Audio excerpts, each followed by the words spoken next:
যোগ্যতা মাত্র পাস।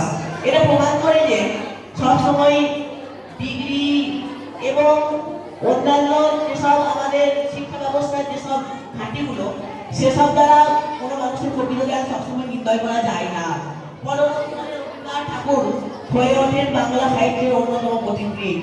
1913 খ্রিস্টাব্দে তিনি তার লেখা গীতাঞ্জলি, যার ইংরেজি অনুবাদ হলো সং অফারিংস, এর জন্য নোবেল পুরস্কার পান, যা ছিল প্রথম কোনো ভারতীয় নোবেল পুরস্কার। এমনকি শুধু ভারতীয় নয়, এশিয়া মহাদেশে প্রথম কোনো ব্যক্তি নোবেল পুরস্কার পাওয়া। তিনি একজন সাহিত্যিক হওয়ার পাশাপাশি একজন প্রকৃত দেশপ্রেমিক ছিলেন। 1919 সালের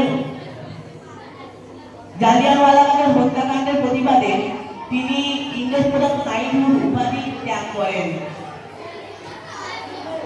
শিক্ষার প্রসঙ্গে তার চিন্তাধারা আমাদের সামাজিক বর্তমানে প্রবাহের থেকে পৃথক ছিল। তিনি প্রকৃতির সঙ্গে শিক্ষার এক নিবিড় সম্পর্ক খুঁজে পেয়েছিলেন। তাই তিনি প্রকৃতি বলে গড়ে তোলেন শান্তিনিকেতন বিশ্বভারতীর মতো শিক্ষা প্রতিষ্ঠান।